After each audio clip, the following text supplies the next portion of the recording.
Hello and welcome to today's very informal, relaxed chat with my long-term friend, Damien Maher. Now, what I did was I tried to list down, actually, all your qualifications, Damien. I was going to call you a coach, a trainer, a therapist, a business owner. I didn't know what to call you, so I won't. And I'm not going to embarrass you by asking you to do an elevator pitch, because we would be at the Empire State Building by the time you'd finish your list of qualifications. So if you don't know who Damien Maher is, that's down to you. That's your problem. You need to find out who he is. We're not going to share all his list of education with him. So today's chat is going to mainly be, Damien, as I said to you before we got on, I got onto social media last September. And now, from doing live presentations and seminars, which we've thankfully had you on board many, many times, coaches out there looking to upskill themselves, looking to grow, looking to learn from other people. For me, what I want to do is get across to other coaches out there in this industry that there's people out there that we should be following. And the people that are out there maybe pushing themselves out there as being experts may not necessarily be the person to learn from. And that's why when I see you, someone that's been an avid student for the long as I've known you, your constant evolution when it comes to education and facility growth, and your robust and flexible business model to suit the industry, rather than when people go outside, they see these people thinking they've got 1 million followers, they must know what they're talking about. Where when I see it in the trenches, the experts and coaches that are getting real results, making real money, these are the people that I want to learn from. And if I ever have questions when it comes to anything from business to ART to training, I'd happily reach out to you, because I have you in my network. So today is, if you want to call it, chat with you, is so other coaches see you as a resource. Like, Damien, if I cracked your head open, like the amount of courses you've done, like you've done more courses in a year than most people do in their lifetime. Now, I'm not saying that to blow smoke up your arse. I'm not. But I'm saying that, why do you feel you need to keep educating yourself? I think it comes on, and thanks for the bashful introduction there. I think it comes from the month of, we don't know what we don't know. And, along that journey, you've got unconscious incompetence, and you start off on the journey like you did, like I did. And I think I'm looking at it on, must be 22 years ago when I first entered into the fitness industry, although I was in sport and all beforehand. And you come out and you do your 12-week certification, you're going twice a week at nighttime, and you go to the Saturday, maybe the all-day Saturday, and you have this part, and you start that journey, and you're unconsciously incompetent. You don't know what you don't know. And I remember, you started off like I did, and I worked in a big gym in Dublin, in Westfield, and I worked every Saturday for nothing. And it was just I started off and just worked for nothing, and basically got in and actually see, do I like it? And at that time, you might remember that to enter the industry, you had to teach aerobics. I never taught them classes. This is the only way you got a job, and I had to teach aerobics. And I'm practicing it, and Doug, Doug's a good mate of ours. And Doug is like, man, he's going to do the aerobics, right? So I'm teaching aerobics on a Saturday. I'm working for nothing. I go in there at 9 o'clock. Now, 9 o'clock in these gyms, it's packed. There's 40, 50 people. Yeah. And the thing about with doing aerobics, you have to have this thing. What's that? You have to understand the 3, 2, 1. You have to understand the beat, the music. The phrasing, yeah. And a beat, and you got to cue them in. And I was like, 3, 2, go! And I always start going. And then all of a sudden, it was like carnage. After that first class, I think it was 45 in it. I think there might be 10 left by the end of the class. Oh, brilliant. So I didn't know I couldn't teach it, and then put me in there. It was all great doing it in front of your little exam. The following week, I made progress on it. I practiced every night, went up there at night time, like playing football, practiced up 2 or 3 hours a night to try and win the beat. And the next week was great. Only 20 people left. I didn't know I couldn't teach it until you put me in front of it. And then people voted with their feet. They gave me the one-handed clap out the door as they ran off. And then I went to a stage, in terms of, that was a class base, but I was unconsciously incompetent. And then I became aware that I am consciously incompetent. I became I wasn't aware I didn't know him to I'm aware I don't know him. And then it becomes practice and stuff to go and to learn. I'm constantly practicing. So I become consciously competent. Until I did it so many times, I didn't have to think about it. And it's that journey that you go on. But when you got to do a class, or an education course, you can only take away from the course where you currently are in your own level of understanding. Yeah, very well put. Yeah. You know what I mean? So you like a lot of these coaches have got like the best intentions to come out and try and help people, no different than I did back 22 years ago. And I would write a program and I would give it to someone. I would spend all the time, you know, the way you would bring someone around, you'd write it after and you'd say, I'm going to leave that card in your box with you. And I'd come back in and Owen, we have a passion for training Agnes's. So we'll keep Agnes in the picture. Agnes is a stereotypical like late 40s, 50s female, wants to lose a bit of weight, feel better about herself. And I would give the program to Agnes and I'd come in the next day and Agnes is back on the treadmill. I go, Agnes, what's going on? I wrote this program. It's great for you. She goes, no. Like, and really, if I look back at then, I wasn't aware, but it was pretty much like a, what's call your one that used to wear the yellow jumpsuit years ago? Jane Fonda? No? No, that's a different one. All right. She used to jump out of the helicopter and look for the clues, and she would bring people on a treasure hunt. Oh, Anthea Turner, no? No. Let's close. We'll probably come back to me by the end of it. Right, but that okay. idea, I wrote a program which I thought which would serve her, which is beneficial for her, and she would go around and it became a treasure hunt. And the best program you could write is the one that someone would do.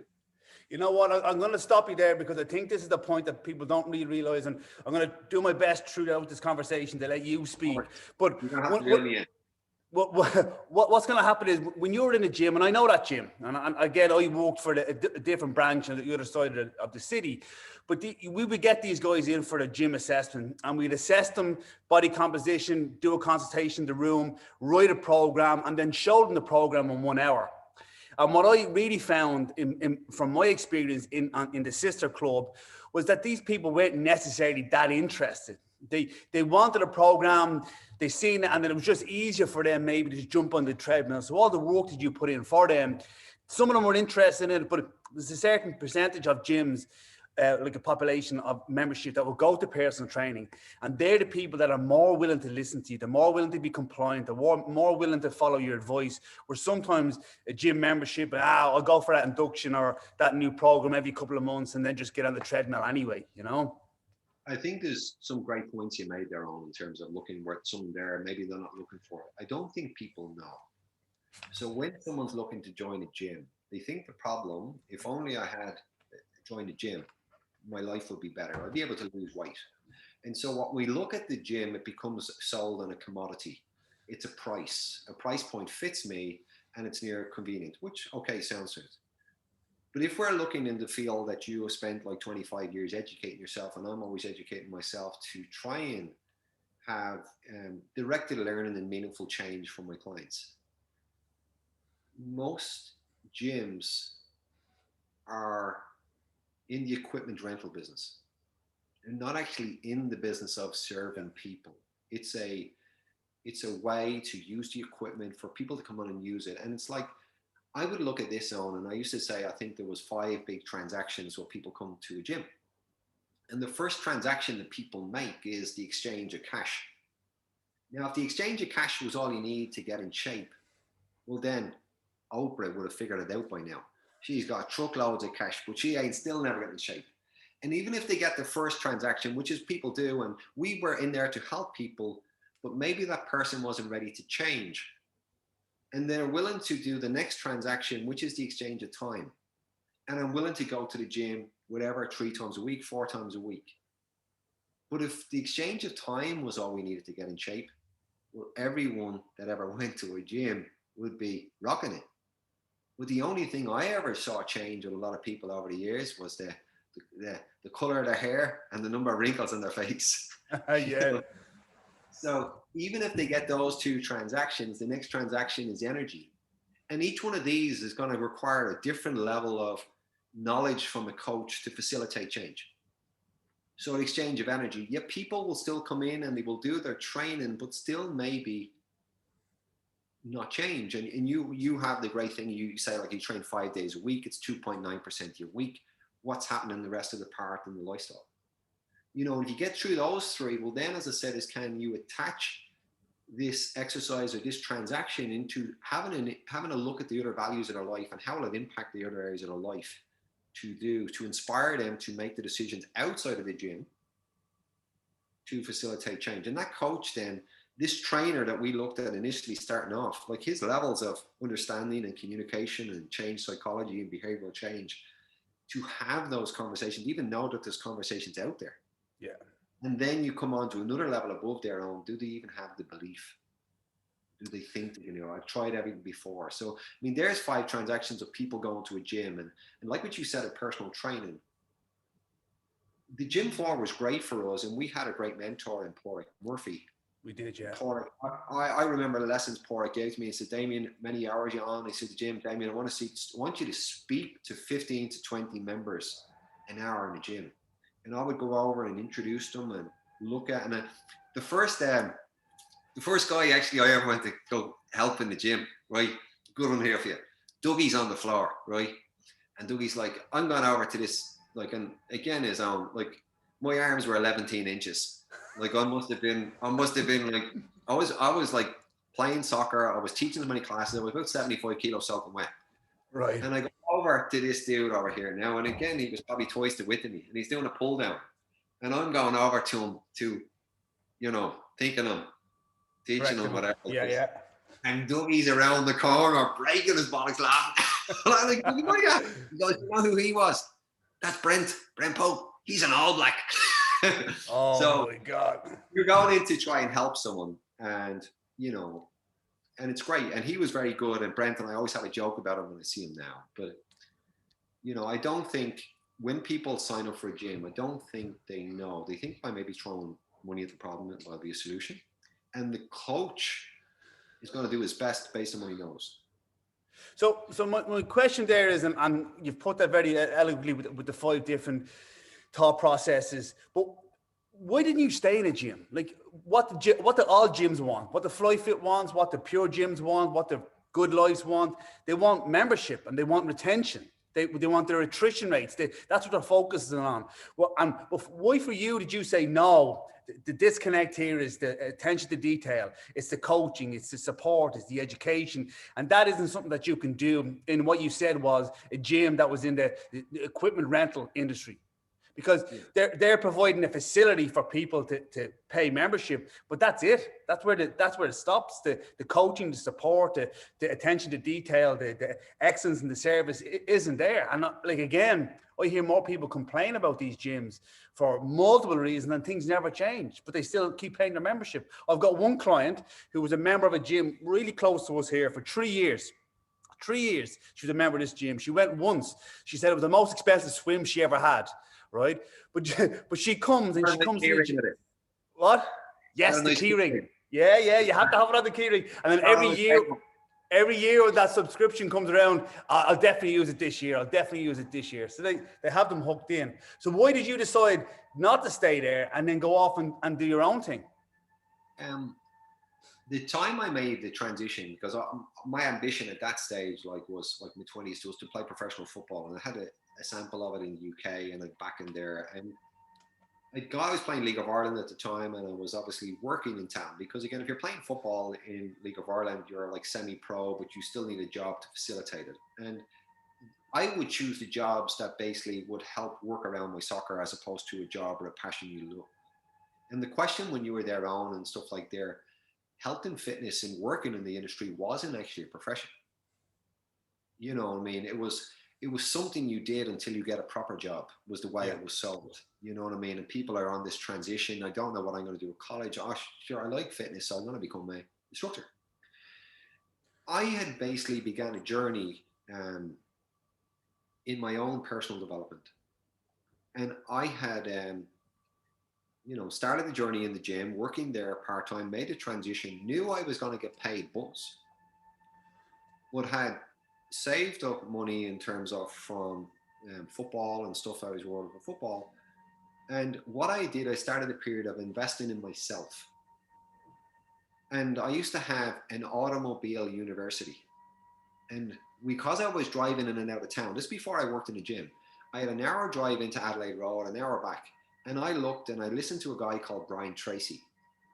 And he would say, if you did a 2-hour drive a day, instead of listening and wasting your life listening to the radio or what you have in COVID news and cases and all that, he said, that's an hour of learning And if you did that in and out, that's 2 hours a day. And if you worked 5 days a week, that's 5 days, which is 10 hours. And by the end of the year, you would have 500 hours of education.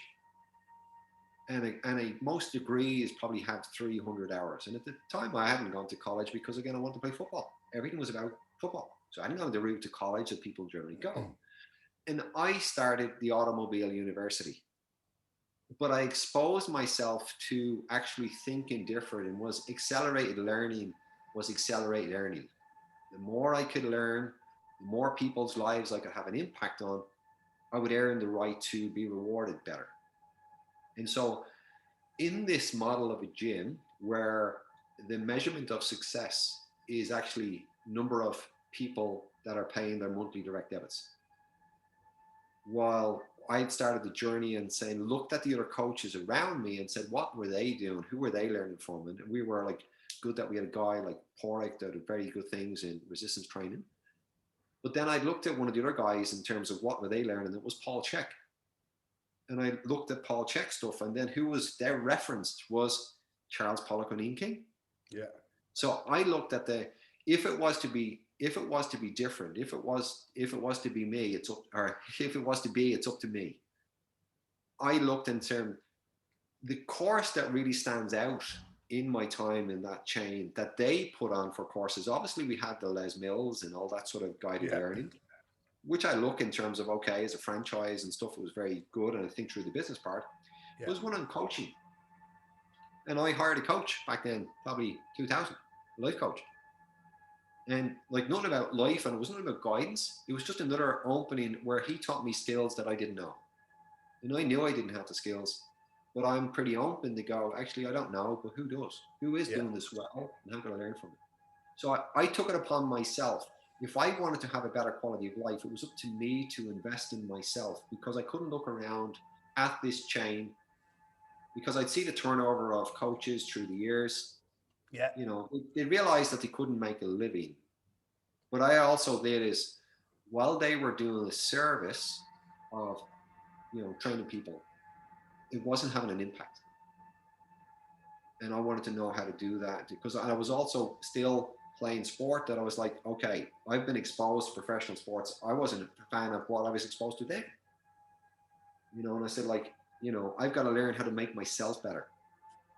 But I did those two things, Owen, and I constantly was changing my mindset, because again, I'm from a working class area where money was the root of all evil. Once we have enough to get by, the rich are never happy.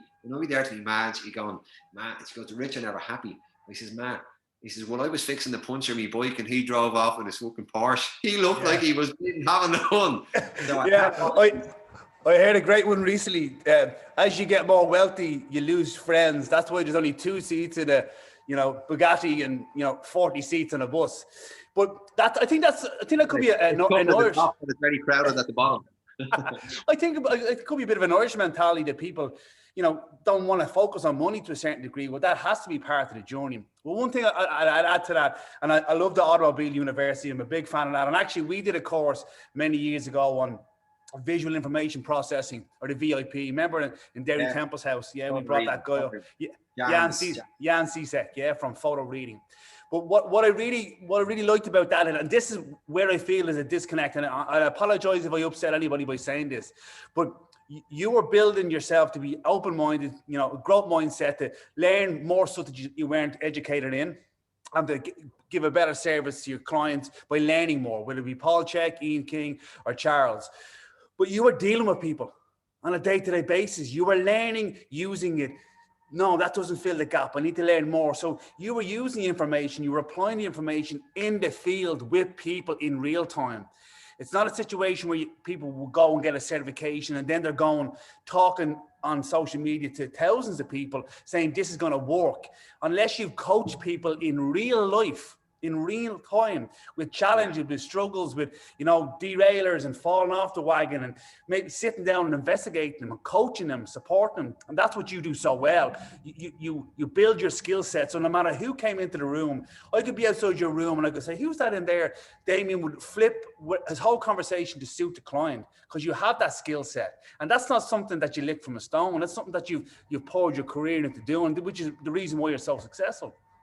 Yeah, it's some good points on you make there, and I think like what happens is like we had like learned from different mentors and at different times, and Charles being one of them. But like in terms of, I should say to coaches, belly to belly coach, getting in there and being able to sales, and I see a big increase in a lot of online coaches, and I'm still trying to come to terms with.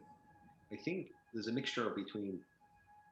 I said to clients, if I said to most of the listeners there today, how do you lose weight? And the coaches and the personal trainers will be all over their Instagram. You just need to be in a caloric deficit and just need to count your macros. I said, no, that didn't answer my question about how do you lose weight. That's why you lost weight. You implemented actions, behaviors, and get the clients autonomy to make decisions. And that's how they lost weight. So what we have now is these guys are working out and catch McArdle formulas, Harris Benedict, and here's your calories for the day, and throwing it out to people. And it's very directive. So it's like, here's the plan, follow this, do this here. And if you don't do it, it's up to you. It's your failure. You don't want it bad enough. If only you pushed yourself hard in this and sir. Like, so there's all directive, and it's coming from a thing of like a coach-centered learning or coach-centered, I'm directing onto someone, and because they haven't spent the time learning about different personalities, like you deal with a lot of high powered executives, and they're very directive, goal oriented in there, and they might be like in terms of like you asked this question about reading personalities. How do you read body language? Because the medium of email is very hard to be interpreted. Yeah. Because if I say something, you can't judge the tone of what it is. I can't judge what it is. And sometimes when I write an email to someone, I have to prefix it and say, listen, I understand that the tone of this email may be misinterpreted. It's not my intent. I'm coming from a good place to express this to you today. Yeah. It becomes harder to do it. And so what we have is this, I think people are called it coaching. It's not coaching. Like it's Excel, pushing Excel. And these people have never spent time on the gym floor, correcting, looking at the styles of learning. Are you visual? Are you auditory? Are you kinesthetic? Do you read? And then even if I'm dealing with someone, if I've got someone like Owen, you might be more goal oriented, that sort of stuff, and the disc profile might be the D directive influencer. Someone needs it on a spreadsheet and needs to see the journey. Like I think most coaches are missing out on, trainers. They're missing out on this, and it's like I get my certification. Now it's time to do my post. I now accept the new clients. DM me. Yeah. And there's One of the things you said there with that, and I'm not insulting these trainers out there doing that system, because that's what they see other people doing. They see people making 6-figure salaries and do this and do that. And I've sold, €50,000 worth of programs online, and it's all automated. There's no contact. They just do that. And I can understand the appeal of that, but there's a shelf life in that. And then they say the PO box is global because you can sell your programs all over the world. But for me, it's not a professional service. It's not the attention to detail, the customer care, the excellence just isn't there, But in today's climate, I understand why people are more virtual, and don't get me wrong, but it can be done better. It could be done so much better, but they don't know. There's two things, Owen, and like you've touched on a few great points there. In the land of the blind, the one-eyed man is king. And so when you see these people and you see these coaches and these business coaches, like, I don't know, like you're on Instagram, and I'm not prolific by any stretch of the imagination, because I'm busy learning from like coaching my clients and looking in terms of my own value system. Interestingly, most of the coaches I learned from now are 40, 50 years at their mastery of their skills. Yeah. And none of the coaches, when I go to talk to young coaches and I say, have you heard of this guy? And they go, no. And who is he? And I go, okay, well, he's basically been to maybe 10 Olympics bringing teams to there, or he is basically this whole thought process. He's developed it based on 40, 50 years. He's got multiple skills across multiple areas. And so what happens is, when these guys talk about 6-figure and all of this, I'm like, okay, is that 6-figure turnover? Is that 6-figure profit? Is that gross? Is that, and suddenly you're just met with like a blink and a go, you know what I mean? And, you get these guys spamming you about how to get clients. And so trainers, unfortunately, are becoming like the clients. And what I mean by that is, we have Agnes looking for a 28-day solution to a 35-year-old problem to lose 40 pounds. You have then trainers then looking for instant gratification, no different than Agnes. Even though they're trying to sell to Agnes, they're no different. They're going to these business coaches because what I need is leads. If all I had was leads. Lead generation, that's all you need. Okay, and I'll go through different stages of that because I have always basically gone and like you mentioned about Charles earlier on, and one of the things I took from Charles, which is not really Charles, but just a concept, and it applied to anyone in powerlifting, was the concept of structural balance. And Charles would say basically of this here, and again, I would, have a lot of different ideas about it now today. Just even the concept of his thing was basically, if I have this lift here and it's not going up, something else is weaker. Trainers basically would get to a stage, and I felt that I was getting better technically and I was learning, but then I felt that I was lacking skills in terms of communication, in terms of business, in terms of accounting, financial, accruals, all of these different areas. And so what I did is looked in terms of, okay, for me to progress as a trainer into eventually a business owner like yourself, I had to look at what skills was I lacking, where could I attain that, what does success look like for? And I went on this journey and have you ever heard of the book Rich Dad Poor Dad? Yeah, of course I have, yeah. Okay, so you know the rich dad. Who's the rich dad? Rich Dad is his friend's dad, isn't it? Yeah, in the story, it's a great story. Yeah. Yes, so I'd gone to Rich Dad Poor Dad, coming from a background of working class where money wasn't something you aspire to. Once you get out of school, either get a trade or get a job. And at one stage, my mom even said to me, like, when are you going to get up the gym stuff and wear a shirt and tie like your brother and sister, whatever, all that sort of stuff. But the Rich Dad Poor Dad basically is Robert Kiyosaki. And people remember Robert Kiyosaki because it sold like 30 million copies. I actually did some research about who the original Rich Dad is. And the Rich Dad is actually Keith Cunningham. Okay. Okay, so the Rich Dad is there. And I learned about Keith. And Keith lost 150 million. And I says, if ever there's someone I could learn from, it's actually learning from the guy. He probably got more lessons from all his losses than his wins. And it's like today in the fitness industry, like Warren Buffett says it best. You only see who's naked when the tide goes out. Yeah. Yeah, I love that. Yeah. What you have today is all these people in business and they're not quite sure what to do. And it obviously changes and how you're going to adapt. Well, Keith taught me multiple lessons and I learned a lot of his courses, went to it. Like, so I was going to Austin, Texas, maybe 4 times a year. But I also signed up for his board of directors where he's the chairman of the board. And you would have to submit your business accounts and this here. But Keith had a great saying. He said, Damien, there's 2 types of hay. There's hay before it goes through a horse and there's hay after it goes through a horse. He says, be careful of which type of hay you're going to eat because one of them is going to give you a sick tummy. So right. What we have today is all these young coaches are looking at these guys with big profiles, which, by the way, I could buy 5,000 likes tomorrow on Fiverr. And when I click the background, which I haven't done some coaches before, where they're big in Israel in the 18 to 24 category, you can buy them. And it's this like attachment that he must be likes, that he must be famous. And so a younger coach looks at that and starts to learn, signs up for the mastermind. And the mastermind, back to Napoleon Hill, is a meeting of the minds. And generally, as I said, it's just meant to be a high level of maths. But what happens is all these guys are at the same level. You've had opportunities to learn from your clients. And people ask me, what courses have you been on? This is actually, I've been learning from my clients for the last 22 years. They've been some of my best teachers. Yeah, you know what? And I have questions here. And one of the questions I wrote down was what courses? And I knew the answer before I wrote it down. But what I'd say is, I don't want to plug, but I'm doing a talk on Saturday about business. And one of the things that I put together, and you just touched upon it there, when it comes to physical qualities, we have strength, we have fitness, we have mobility and flexibility and so on. And a lot of coaches will work on those. And if you don't work on those, you get injured. Now, I'll hands up and say this right out now.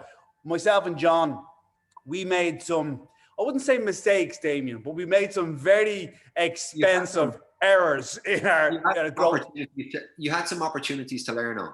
Yes, exactly. Areas of opportunity, as Enda says to me. So for me, I didn't necessarily focus on the marketing. I didn't necessarily focus on the admin or the accounts like I should have. The coaching, the communication, the leadership, the team building, the performance reviews. I didn't work on that. And the reason being is, and this is super naive, I was making money. I was charging a lot of money. I was always busy, but my head in the game wasn't focused on where I was moving forward. There wasn't a strategic plan. And in this industry, a lot of people are focused on just the here and now, but your skill set both needs to be as a business owner. And if you're a trainer, you're working for yourself, you need to know, you need that business acumen. You need to upskill yourself. And I've had some very, in-depth talks with clients of mine that are very successful in their own right. And one of the best things this one guy in particular said to me, he said, "Oh, when you want to develop a business, you need three things. You need three things. You need the idea, the concept of what it's going to be. You need money, and you need relentless due diligence. You need to learn everything possible to make that successful." And coaches nowadays are getting certified as a personal trainer, as a coach, or as a nutritionist, and they're just bombarding themselves with this online coaching and not learning from mentors or meeting with people like you and going to courses and learning from these guys to build a robust business that it can move forward, rather than just saturating the market with online promotions and DM me and I'll send you your 28-day plan to undo, as you said, 25 years of bad living. So I think you've put that very well, that it is a link in a chain. It is a whole periodization plan. Like you're preparing a guy for a competition or a football game, they need to be fit enough. And fitness is business fitness, physical conditioning and coach to get there. I'll go through a few points on, because you mentioned about like the lessons and the opportunities to learn. And there's obviously like parts in terms of managing people, which is one of the biggest challenges of running a gym and managing the clients, and an element of a 50-50 rule. I used to say, I would paint the wall red, 50% like it and 50% hate it. I'm never going to be able to satisfy everyone, but I can try and communicate to them. When we come to this part, and just on the first part where you made errors, okay, it's only an error if you make it twice. And when we look at the Navy SEALs go to war. And if they live to tell the tale, one of the things that they do is write out the log of lessons learned. What lessons did I get that if I was to go to war again, I wouldn't make the same mistake twice, because it nearly cost me my life. Yeah. And I actually had like that guy I was telling you about, Keith shared with me his log of lessons from learning 150 million. You know what I mean? Right. What was the lessons we could learn along the way? So what we have in this time with the coaches and when we look, we want the personal trainers and the fitness industry to be treated like professionals. But the journey that we do to be a professional on paper by accredited organizations or whatever that looks like. Because again, I think there's a flaw there as well, because a lot of people in physical fitness sometimes maybe best readers, maybe, that's what's drawn to was physical activity, because again is you might have ADHD, whatever, you know what I mean, attention deficit disorder, so like anything like that. So what you have is two things. They haven't established it, like they haven't done in like other professions. If you want to be a barrister, you go to, the Law Society, you go to Blackhall Place, and you do your maybe 4 or 5 years, or you might go to UCD for a few years in law, go to Blackhall Place. And then if you want to be a barrister, you sit under a master for a year called a devilship to be that. If it's a doctor. Call it devilship. Devilship, yeah. So if you go to be a doctor, you have to then do intern, and you have to go to see all the different parts of that organization in terms of what happens in this hospital, what happens this, and before you nearly specialize in an area. In fitness and looking at a gym, what you and I did do well, although we made mistakes, we went to other gym owners around America. And I was in you went to up to Connecticut. What's his name again?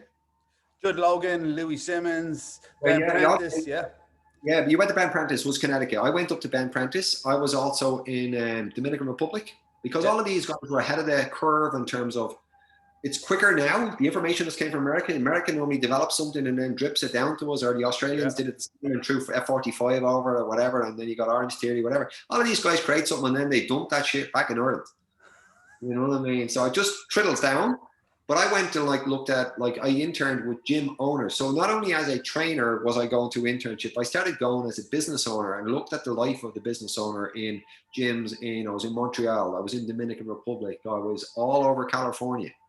California was all these parts. Now again, as they had came up in my feed as marketing, and that's what attracted them. But when I went to view their facility, the steak didn't match the sizzle. Okay. And so in what regard? What you have as a young trainer is becoming fascinated with this idea called marketing. And the better he becomes at marketing, the more he tells me his product is poor. He hasn't got technically good as a coach. Right. And so what happens is he's a problem retention because he has no skills. He hasn't done that better than inferior where you would go learn from a master. And you like intern, you talked about Judd Logan, Louis Simmons. I went on all those tours as well with all these coaches to learn and understudy, and you sit there and you actually just absorb it in. And it's like John Connor. Is it Dr. John Connor now, is he? It's soon to be June, I think the last dissertation goes in. Fantastic achievement. But Dr. John Connor basically talked about his first day in the Poliquin Institute writing a program. And I think it was like either Andre or something went all red marker all over the page and said, John had wrote about a program periodized for some athlete, and they ripped it apart and went with this. And I did the same thing. Went over there probably 2002. All red marker all over. And I says, wait, fuck it. I know nothing. Yeah. I'm an open canvas. Throw it at me. Because I'm starting here anyways. Yeah. You have to be willing to put yourself in a position, and some guys will be more eloquently the way they give you the opportunity to improve. But where is your personal and professional development? I talked to one of my coaches last night, get him a big wheel. Where does he feel he wants to grow? Like I'd get him to grade himself out of 10 in different areas, program design and coaching, the art of coaching, and operations, exercise delivery. He views that, and then I will help develop him based on where he is. I might have my ideas, but I want to see what he's coming to the table with. Yeah. And so coaches have missed out on the opportunity to learn under a master. And in every other thing, it's called a trade. Like I played football in England when I was younger, shining boots. Yeah. Doing laundry, doing an apprenticeship to play a football. Yeah. And you do it as a mechanic. And even when we were looking at this, people have a gym, and you look at joining a gym. Well, I could break my car and someone gives me an access to a garage, which is what happened to people in terms of losing weight. They give me access to a garage. They go, right, I can drive the car in there, and I pop the hood and go, you think that's a carburetor? You think that's really what it is. It says the access to the tools is there. I haven't a clue how to use them. I need to guide them. And answer me this, let's use the car as an analogy. For me, and then this is just something that I found on top of guys maybe selling programs online that may not, well, in my opinion, are not as experienced with real life people as they should be.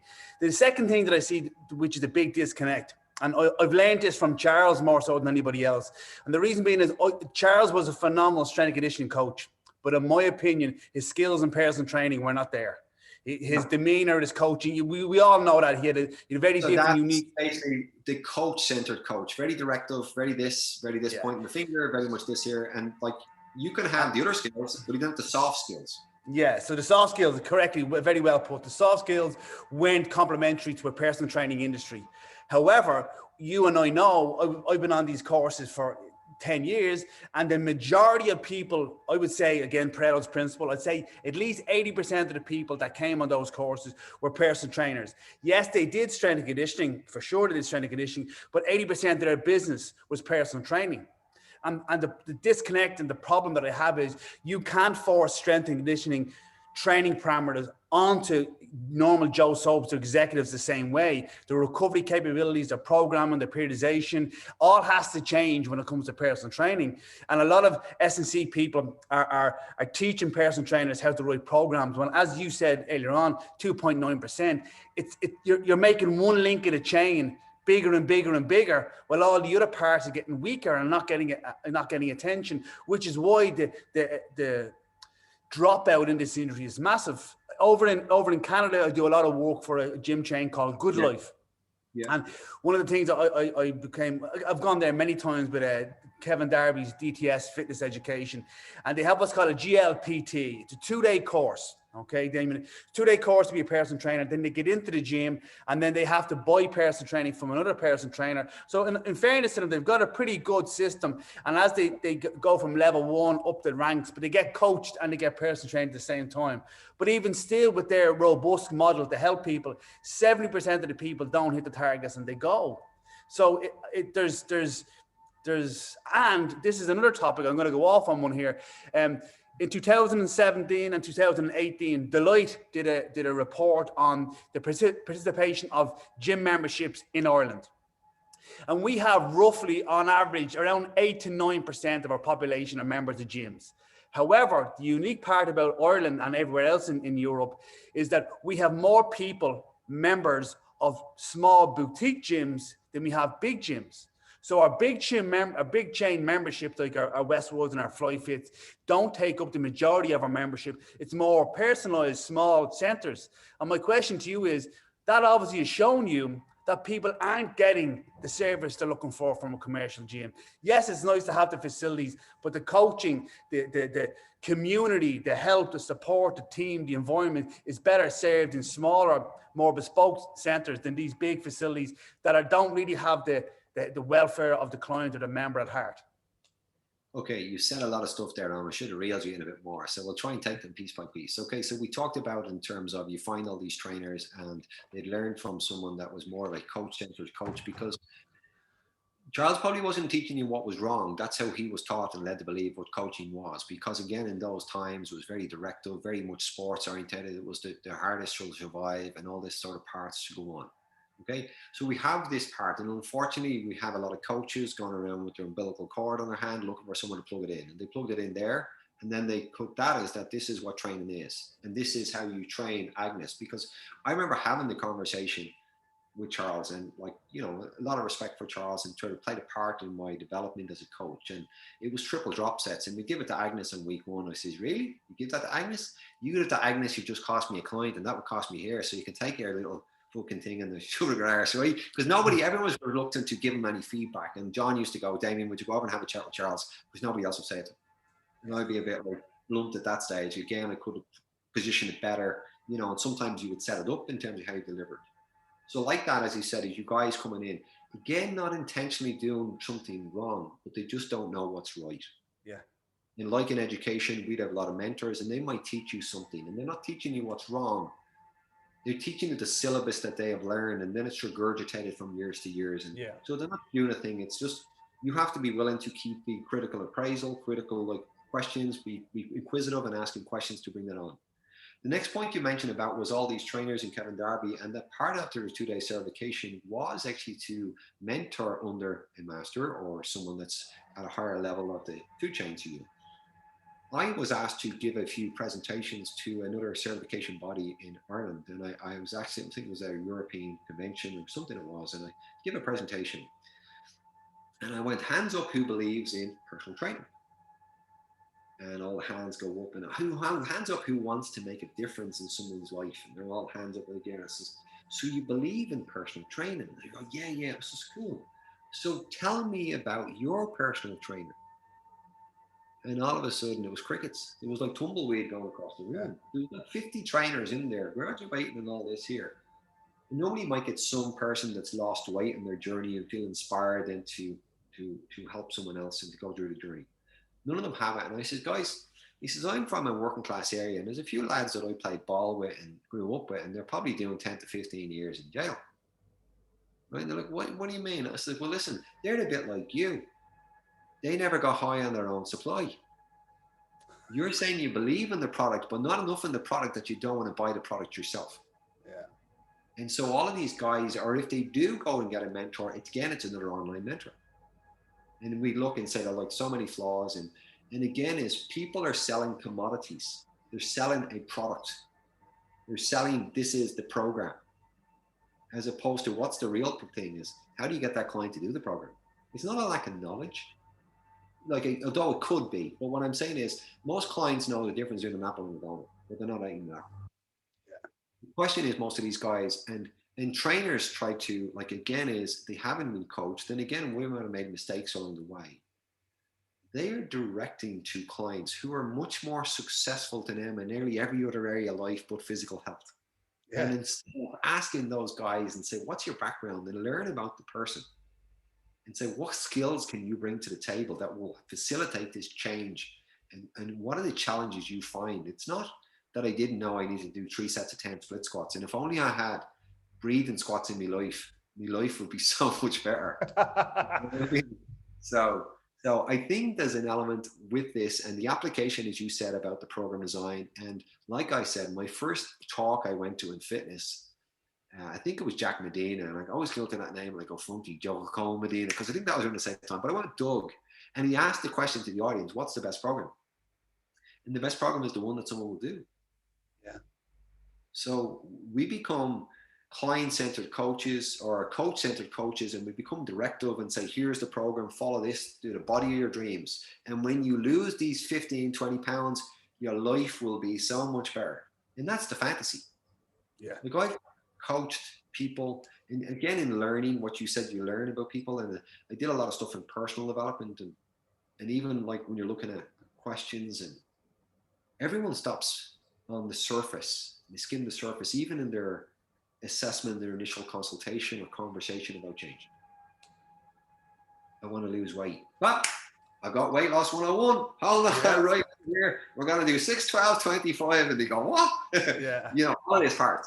As opposed to, that's one of my changes as a coach and developments over time, was to become client-centered as opposed to be coach-centered. Coach-centered to be the guys you see in the internet. Look at me client, look at her shape. She's all this, and I did it. And I said, well, if you're going to take the pat on the back for the person who looks great in the maybe 1 out of 50 in your Instagram page, take credit for the 49 that didn't change shape. And so the trainer looks for this validation, because we're in the world of, you look for how many likes do you get. And what happens is, with COVID, people might have been used to getting a stroke and a pat on the back and say, good job. Now a lot of people aren't getting that. So now it becomes to, they either take someone else's information and portray it as their own because it develops an Instagram post, but they don't understand that the information may be correct, but the context and the understanding of why the information was in place is not portrayed, because they're doing what I told you about Keith earlier on, was they're information brokers. The hay, they haven't gone to the source of the hay before it went through the horse. They've taken it some sort of Chinese whisper stage down the end, and the hay after comes the horse. So like what you said, to bring it back into the program design, my demographic, and I'm 45 years young now. I know this baby face might be deceiving. It's the dual filter. Hey guys, there's a filter on this. You need to go. But what happens is, when you're dealing with clients 45, 50, that may have been inactive for 25 years, or still reminiscing on a bar stool about that time they played the JCT rugby or whatever they did 25 years ago, and I'm real strong, and living a bit of an illusion, their body is less tolerant to stupid shit. Yeah.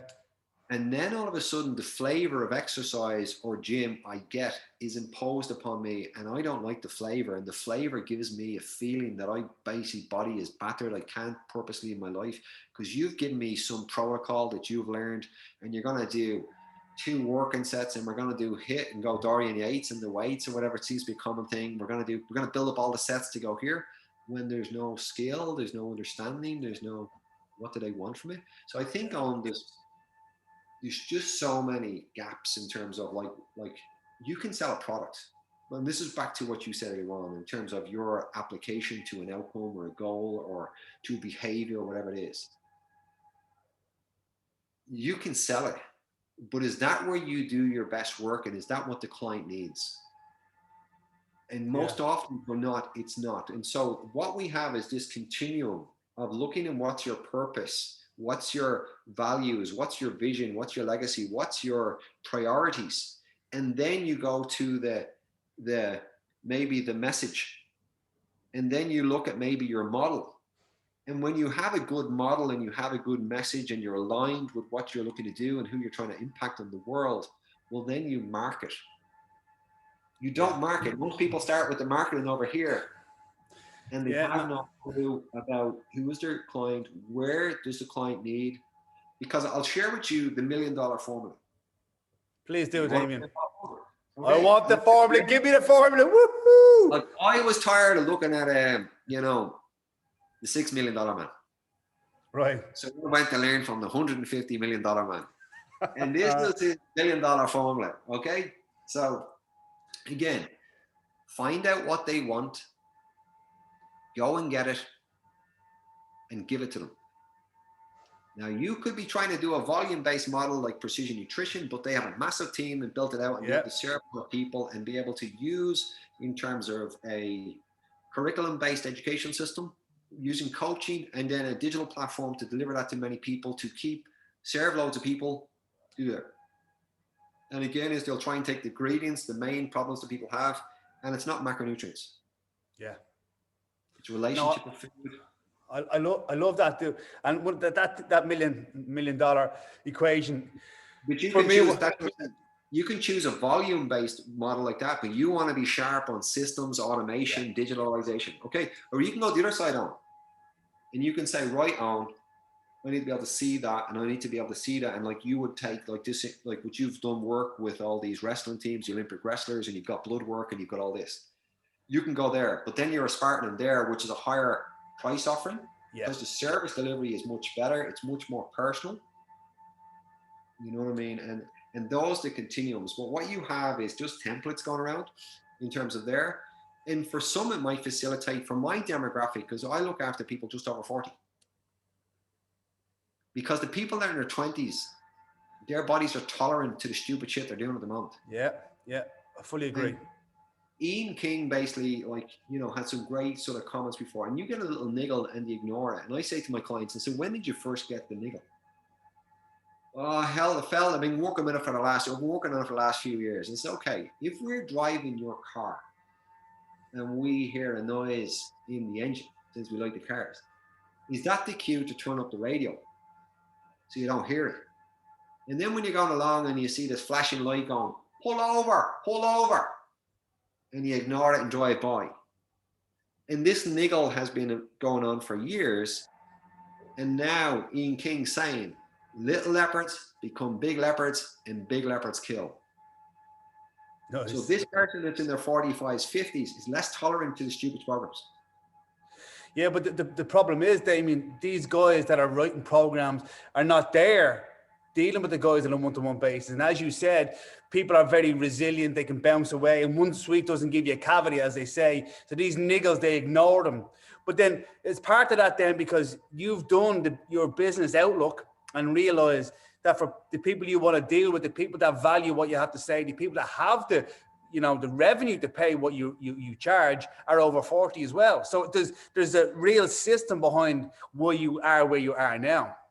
And I come back to thinking about like your journey and John and the trips that we used to go all around the world together. And I always remember your desire to train these athletes, Olympic athletes, and again, your conversations with Charles and looking at what was the population of Ireland, what was the influx of people from different communities, what was their genetics that they brought and the morphology and what they brought in, and was like, go around the dorm and remember the conversations, go around the dorm and look at all the bouncers, look at the lads with the bigger wrist, look at the Polish guys, you'd be getting them wrestlers because you got them physically strong already. We can work on a technique to do it.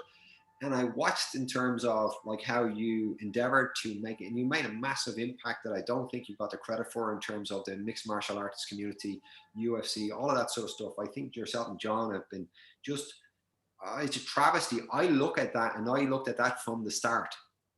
Yeah. Because I played sport at professional level, and I'd seen different parts. And yes, you can say the top athletes get here. And my feeling at the time was athletes will get you in the know, but they don't want to pay the dough.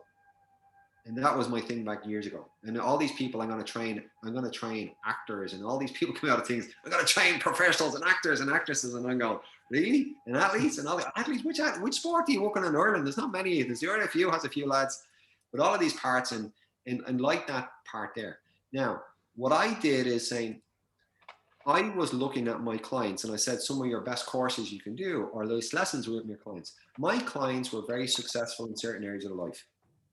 I'm working in there for people, as I said, in a public gym and working in a gym long before I had my own gym. And because certain areas of my life, and I will get clients to look at the different areas and where they rank themselves relative to where they are. You know, so although my physical health and physical ability might have been high, my financial ability, my business ability in comparison, although you shouldn't compare, but relative to the people I was dealing with, they were much more successful. But the same traits that made them successful in their career were the same traits that I was using in health.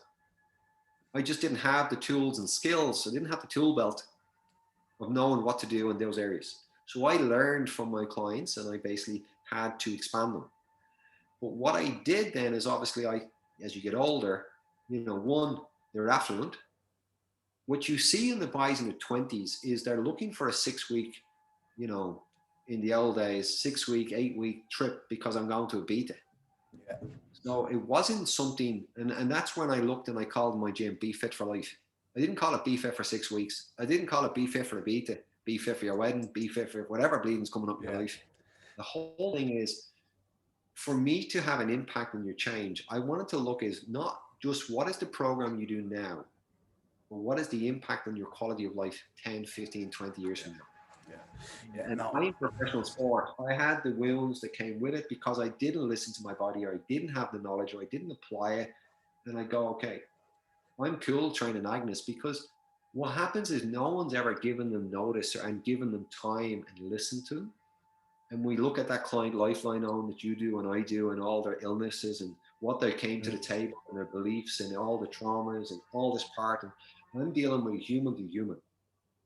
It's not a transaction I'm trying to do. I'm trying to do a transformation. And the transformation, ironically, when I think about it, those reality TV shows? Yeah. I was the reality coach for 2 years in one of them. But ironically, it was called Inside and Out. And I want to transform them from the inside and out. And I don't believe, having coached people to lose 10 stone, and after 10 stone, they hated their bodies. And I will look and I go, and this is back to learning. I go, what did I miss? They thought their life would be different after they lose 10 stone. They didn't like who they are. So it didn't matter what weight they lost, because, and I remember reading a book years before then called Psycho-Cybernetics, and it was about the self-image. Yeah. How you see yourself on the inside will be reflected in how you look on the outside. And even though you might feel, but as soon as I get a new rack, as soon as I get a new nose, my life will be better. If you don't accept that the two of them, and I'll give you another good story in a minute on the same concept, you will sabotage yourself to try and match how you look on the outside. Okay. Meaning they will start to create the behaviors again to match how they view themselves on the inside. And how I knew that they weren't seeing themselves as a new person, meaning as they physically changed, they were still wearing their old clothes that they were 3 stone ago. And how I gave them my clothes for their after picture, so to speak, in the gym. But no arse cheeks on view, none of them there. Like, I used to get clients basically in their suits. Yeah. Because it wasn't about, like, I look at people's arses. I don't really want to look at them, but they keep coming under my feet, and the trainer is putting them up, and I'm going, you're dealing with professionals. Yeah. Do you think a surgeon goes and takes a picture of someone's bleeding hip joint and posts it on after? You see what I did earlier on, lads? Give me a few likes, keep pats on the back. But just, I think it's got lost in terms of what are you doing? What's the impact you want to be? And it's became a transaction of, I'm going to write you a program. And the client receiving that program thinks this is the magic. If only I had the map to get to Oz, I'd be grand. And the trainer, although your idea of periodization or my idea of periodization and how are we bringing the client on that journey, they think by just giving them the roadmap, it's enough. The program, it's enough. Yeah. And when we look at, you've got, like, your family, and I know I used to look at you in terms of, when Ruby's developing, Ethan, all of this, or Elliot, sorry, and all of this thing was going on, and you would look and say, I'm looking at how do I be a better educator to my daughter, and she's 2, and I'm saying about how does she learn. And I'm sitting back here and I'm saying, I'm down there in the child's and teaching them how to tumble. And I say, she doesn't speak. She's got to be visual. How does she acquire the skills that they go from there to the skills that they're doing backflips at 6 years of age? Yeah. And this is when someone's on a journey of a client. The question is, they have this goal. I want to eat better consistently to lose weight. And it's great. And they might even add in that it's 20 pounds. And then the problem is the trainer throws out a program and says, here you go, Agnes, this is the magic sauce. But when we look at this outcome, we've got to look and say, what's the skills Agnes needs to acquire to achieve that outcome? And we might go in terms of, okay, you can go, Agnes needs to get better at execution of the exercise, and she needs to have the biomechanics lined up with the sternal fibers of my pecs or my costal fibers and all of this. And I've studied all the biomechanics, and it's great in terms of who. You're going to set up Agnes in there. So we got to look in terms of what is Agnes, and it might be hunger and appetite awareness. Yeah. And answer me this. I'm conscious of your time, and I don't want this to be too long for guys. But what I want to get across is, I don't want me and you to feel like we're two alphas sitting at a bar telling these young trainers. Now, you know what we had in our day. The old bull and the young bull. Yeah, you're the bull. You're the bull. I don't want it to come across as like, this is what these guys need to do. They need to mentor. They need to do masterminds, because what I would say is there is some guys out there doing a really good job at it. You guys have got, like, yeah, like basically, as I said, a lot of these guys, like, sorry, coaching, a lot of these guys have the greatest intent. All we're trying to do is try and give them a roadmap, a path. Yeah. You know what I mean? And because there's such an influx in this industry where people see it as attractive and trendy, and you can be an influencer and post stuff and travel all over, that is for me a disservice to the people that are buying your programs and following your nutrition and so on. There's much more to that. So like due diligence, if you're going to buy a car or buy a house, you find everything out about it you possibly can. So my plea to the coaches out there, to the nutritionists out there, to the gym owners out there, is to reach out to someone like you, to book time with you, to listen to you, to learn from you. And will you give them all the answers? Hell no. But you can educate them, inspire them, motivate them to build a robust business and to learn from all the not the misdirections that you've done or I've done, but your skill set, Damien. And again, I'm not blowing smoke. Like, spending an hour with you now, I start to piece things together that if I was 25 years old, I would love this stuff. I would, like, now I think and as we come out of COVID, I think people are going to be more focused on health, more focused on looking after themselves, appreciating time, having a good body, being able to live into your 50s, 60s, 70s with a great physique, great health, great robust resilience and immune system. But people need to be able to reach out to someone like you and learn from them, because unfortunately, when they do reach out, they're reaching out to people that have more marketing campaigns and not necessarily the experience and the expertise like you have. So if I can finish on one thing, I'll let you close in a second yourself, but what I'd like to do is, one, appreciate your time. I know you're over in Australia, and I know it was hard for you to align the time, but from my whole journey through my whole career, I've always leaned on you, and I've really appreciated your friendship and your education as we've gone through. I only hope that any coaches and any trainers out there, like, reach out to you, learn from you. You're not on social media like other people are, but if someone was willing to invest time and money into mentoring with you, I think it would be a complete 180 turn in your career to get aligned with Damien and learn from him. So I'll let you finish up there. If there's that you want to wrap up with, Damien. Yeah, I appreciate all of them. So like that. He says, we've done brain picking fields for years, and I used to go to seminars, and not only go to the seminars, I used to do consults with the people that are at the seminars. You know what I mean? And pick their brains. But it's like, the things that trainers should understand is what they do, it matters. What you do can make a difference in someone's world. And even though there's times, it's okay to say you don't have the answers. But to be diligent, when I didn't know the answers to my clients' questions or illnesses, I researched and I studied and said, right, how can I help them based on what I have, or who can I connect with, or who can I align with? That it's okay to build with a team. And every coach needs a coach. Even now I think I've got 6 coaches at the moment. Like, after 22 years, I have coaches like you, and sort of coaches in speaking. I have coaches in terms of sometimes to get a different perspective, because if we are Rory McIlroy, or we have all these guys and play here, they've got the same problem me and you have. They can't see their own backswing.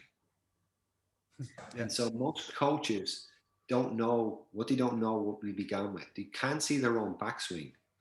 And to get that insight from someone experienced like you, John, me, or whatever, that's ran and experienced and have facilities and coach clients and have been on a journey around the world, outside the bubble, to learn from, it shortens the time it's going to take you to get from A to B. Yeah. It provides you with tools. And although you might not get answers, you might get questions. Yeah. And the quality of your life is based on the quality of the questions you ask yourself. And if there's no questions, there can be no answers. Yeah. So I don't direct onto my clients nutrition unless the question is there about nutrition. I don't direct onto coaches unless the question is there. Because otherwise I'm imposing, you should do this. Yeah. And people don't like to be should on. So I'd hate for you to think that Owen or myself are shoulding on you, because that's not our goal. No, there's an O and a U and an L and a D on their own. So it's not a should. It's not the other S word. Yeah. Nobody likes to be should on. But I don't want to use a paraphrase by sitting on the shoulders of giants you see further than others, because that's not something I do. I have been, like in courses with Yves Nadeau, 76, 77 years of age, 205 Olympic medalists. And I'm inspired because I'm sitting by him as he's asking more questions than anyone else in the place. And he just has that mindset to be. So coaches, in my idea, are there to be side by side with the client. You're a guide on the side, you're not a sage on the stage. It's not about you. And look at me, and I'm here, and look at me, I'm all about myself and Instagram. And that's as a business owner, I would look at the CVs I would come in, and I would see it's all the guy there and his Speedos and his budgie smugglers and all of that. And it's never about his clients. Yeah. So how you serve others, and you might facilitate that change. You might learn from Owen's journey, John's journey, all these guys that have traveled around the world from learning from someone, because we didn't have the answers. And I had a lot of answers I still don't have. Yeah. Because I probably don't even have the questions at the moment. It's okay to do it. But find a mentor. Do your due diligence as Owen suggested. If it was a gym, okay, where was the gym? How was it? What was it? Because I see all the spiel and all these business coaches start off. I realized I could have a bigger impact on the world if only I trained the trainers, because then they had 20 clients each and I could have a bigger impact in changing the world. It's nice steak. The sizzle is nicer than the steak. There's never any story. It's the hero's journey. It's Joseph Campbell's book. Basically, I've overcome these obstacles to reach the peak, and now I want to share to others, and we love you. Because we brought the bottom of the ocean and now you brought me. You know what I mean? So thanks for having me on, Owen. No problem at all, Damien. Great to have you. Accustomed I am to public speaking and chatting on so the line. If someone wants to reach out to you, Damien, where do they find you? Yeah, as I said, probably the easiest thing, as I said, like I can look at messages at Hey Damien Maher on Instagram and Damien Maher pretty much on Facebook. Okay, great. I always start on, I said, maybe pulling back behind the Wizard of Oz on. That's really what it's like. Right. Like a lot of people are there in behind. They're the wizards behind the curtains. I'm not saying I'm the wizard, but a lot of these people that are out there, they're all fake, just there. They're the wizard behind the curtain.